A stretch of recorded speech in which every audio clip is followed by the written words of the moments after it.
اهلا بيكم. شفت الفكره دي وحبيت اجربها، يعني هي فيها فكره بسيطه كده بحيث نعمل وجبه سريعه للفطار او للعشاء. وفي نفس الوقت نقدر نزود فيها بروتين. فتعالوا نشوف بس الطريقه مع بعض، هي ما بتاخدش اي وقت خالص وان شاء الله هتعجبكم جدا. يلا بينا نبدا مع بعض. اول حاجه في طبق كده هضيف بيضه وعليهم معلقتين كبار من الزبادي. انا هستخدم علبه الزبادي دي كلها، لكن هاخد معلقتين دلوقتي والباقي هنستخدمه في الاخر. فاخدت معلقتين دلوقتي ضفتهم للبيض. كمان هضيف ظرف ستيفيا. انا الطريقه اللي شفتها كان فيها موزه، لكن انا حبيت اضيف ستيفيا عشان اقلل السعرات. فلو حابين تضيفوا الموز برضو عشان طعمه مش مشكله، وفي الاخر هنضيف موز برضو. فما حبيتش اضيف الموز مرتين. زودت رشه فانيليا وقلبتهم كويس مع بعض. وكمان هضيف نص معلقه صغيره كده من القرفه وربع كوبايه من الشوفان. وهنا هستخدم الشوفان اللي هو الحبه الكامله.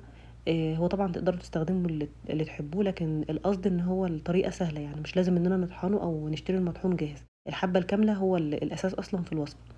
قلبتهم كويس جدا لحد ما امتزجوا بالشكل ده. وفي طاسه سخنه ضفت يعني حته صغيره كده من الزبده، يعني تقريبا نص معلقه صغيره او اقل. اول ما ساحت على طول هنزل عليها الخليط ده كله وهفرده كويس جدا في الطاسه.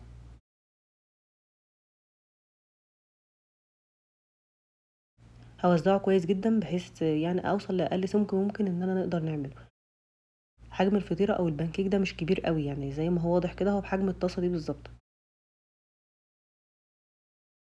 اول ما تنشف كده من فوق وتتمسك من الجوانب هقلبها على الجنب التاني. هي اخدت تقريبا حوالي 3 دقايق، كانت بالمنظر اللي انتوا شايفينه تقريبا اتحرقت يعني. لكن هنخلي بالنا منها بحيث انها هو اللون ده عموما ما كانتش محروقه. هي كانت لونها فعلا بني غامق، لكن ما فيش طعم الحرق خالص. بعد كده قلبتها على الجنب التاني وطبقتها بالشكل ده. وبعدين هقطعها بقى وفتفتها، يعني هو الموضوع مش محتاج اصلا اننا نحافظ عليها ما تتكسرش. فهي سهولتها كمان في التركه دي. هقطعها بالشكل ده قطع صغيره، وممكن تقطعوها اصغر من كده كمان. وكده خلاص هي الوصفه جهزت.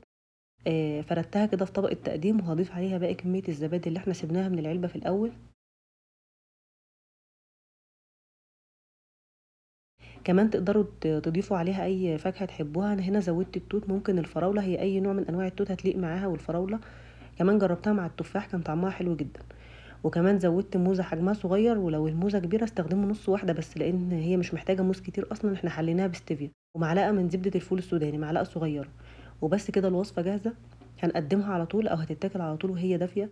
لو حابين ممكن تسيحوا زبدة الفول السوداني وتوزعوها عليها كلها، لكن عموما هي الفطيرة اصلا دافية وهتسيح كل الحاجات دي. ممكن كمان تضيفوا عسل، لكن كان بالنسبة لي السكر طعمه معقول. اتمنى الوصفة دي تكون عجبتكم وتكون سهلة عليكم. لو عجبكم الفيديو ده ما تنسوش تعملوا له لايك واشتركوا في القناة، وان شاء الله بشوفكم في حلقة جديدة.